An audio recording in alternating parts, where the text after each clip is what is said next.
Sabi sa akin, Guy, yung mga salita mo nakakapagpalakas kay Sara Duterte. Sabi ko, mali yan.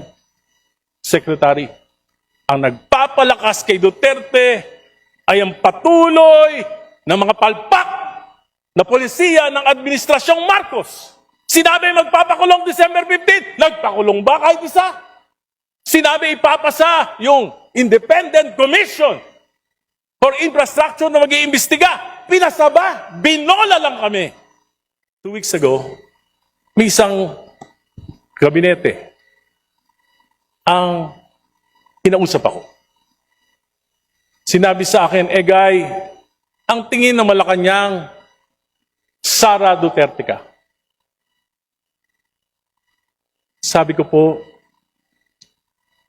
nung panahon ng mga Duterte, ako po yung kauna-unahan na nagsalita laban sa war on drugs. Tinanggalan pa nga ako ang distrito ng aking pondo ng 1 taon. Pero sila, Presidente Marcos, they enabled Duterte. Si Speaker Romualdez, Majority Leader, he enabled the war on drugs. Yung mga kasama natin na nagpo-prosecute ngayon kay Duterte, they enabled war on drugs. Ako po, nakipaglaban. At hindi ko po nilalabanan ang dinastiya ng Marcos lamang. Dinalabanan ko rin ang dinastiya ng mga Duterte sapagkat alam ko na ang punot dulo ng korupsyon dito sa ating bansa ay ang pataba at ngayon mabubundat ng mga political dynasties. Sabi sa akin, Guy, yung mga salita mo nakakapagpalakas kay Sara Duterte. Sabi ko, mali yan. Secretary, ang nagpapalakas kay Duterte ay ang patuloy ng mga palpak na polisiya ng Administrasyong Marcos.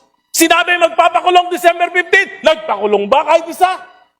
Sinabi ipapasa yung Independent Commission for Infrastructure na mag-iimbestiga. Pinasa ba? Binola lang kami. Sabi, magpapasa ng isang makatotohanang anti-political dynasty. Ipa-priority. Ano nangyari? Sa halip na anti-political dynasty ang pinasa ng Committee on Suffrage and Electoral Reforms, ito po ay pro-political dynasties, hindi lang magpapadaba, magpapabundat pa sa mga dinastiya dito sa ating bansa. Today, I bow out as Senior Deputy Minority Leader of this House. But I am even more emboldened to be a stronger voice against what is wrong with our system. I may no longer have the position. I may no longer have the committee membership. But I still have the knowledge. I still have the experience. And I have still the voice and commitment to stand against what is unjust, what is corrupt, and what is abusive. I am no longer Senior Deputy Minority Leader, but I will be the equalizer in this House.